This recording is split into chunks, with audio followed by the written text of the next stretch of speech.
Hello my dear students, how are you? I hope आप अच्छे होंगे।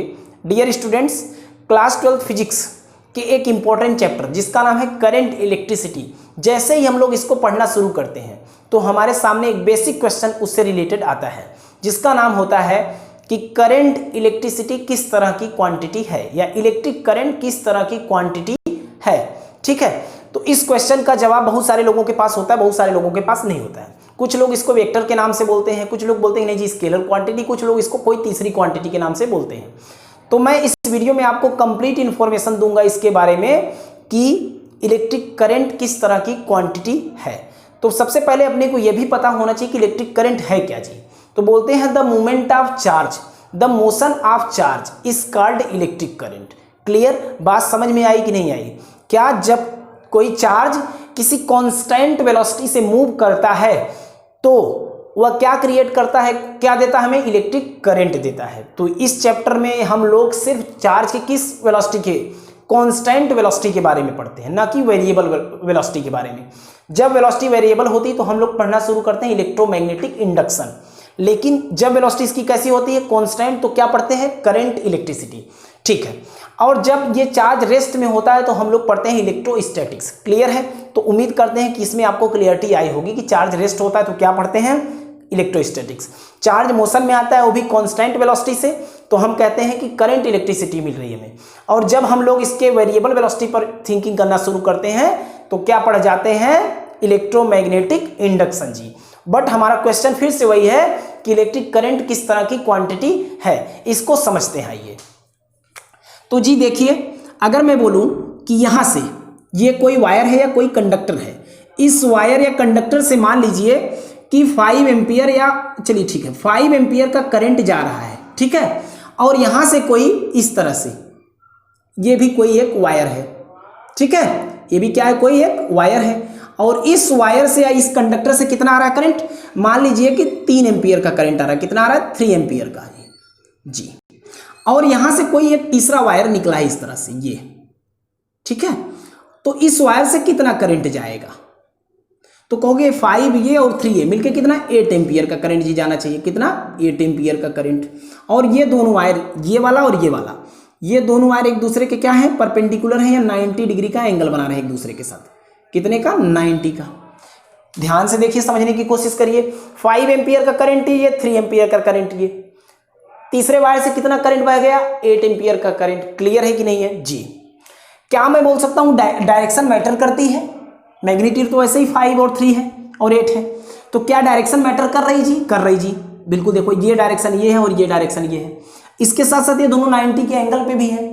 तो क्या हम लोग इसको वेक्टर क्वांटिटी बोल सकते हैं?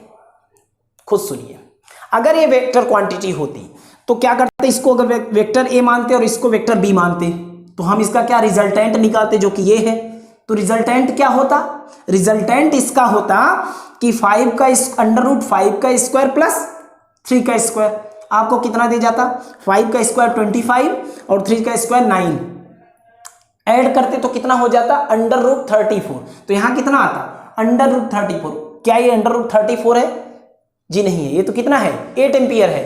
तो इसका क्या मतलब हुआ कि ये डायरेक्शन भी रखे हुए हैं, इसके पास डायरेक्शन भी है। ठीक, मैग्नीट्यूड तो है ही, बावजूद इसके क्या वेक्टर लॉस को ओबे नहीं कर रही है, वेक्टर लॉस को क्या फुलफिल नहीं कर रही है। फिर क्या है?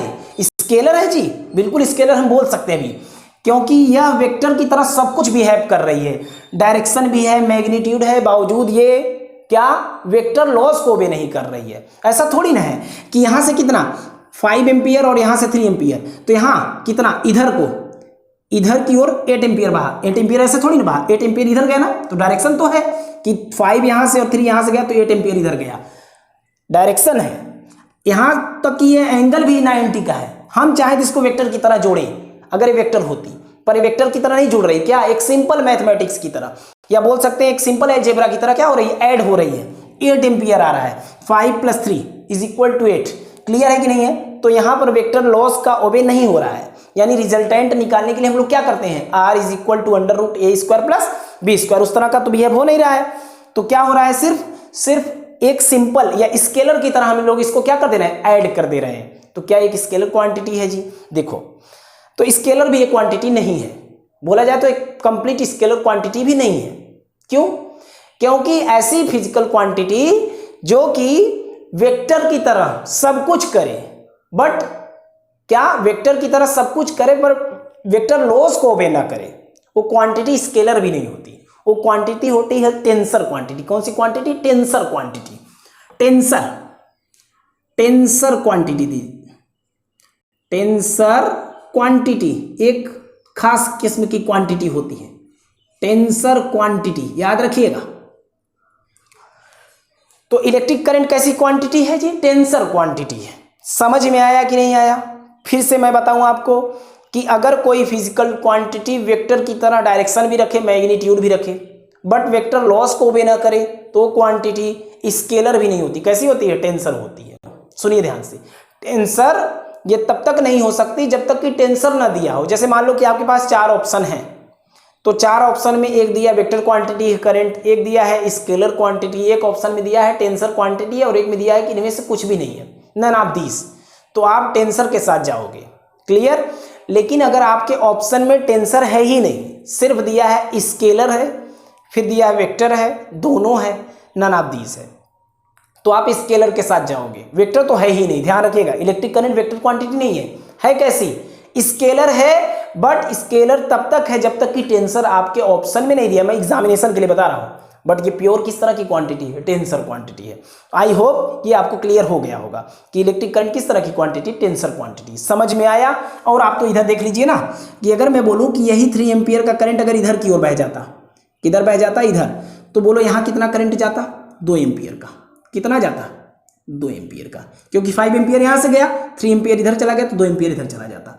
सब कुछ देखो जी, डायरेक्शन भी है, बट ये ऐड या सब्ट्रैक्ट उस तरह से नहीं हो रही है जैसे कि वेक्टर क्वांटिटीज होती हैं, यानी वेक्टर लॉस को वे नहीं कर रही है। सो ये वेक्टर तो बिल्कुल नहीं है, टेंसर है, लेकिन स्केलर तब तक है जब तक कि हमारे ऑप्शन में टेंसर मौजूद नहीं है।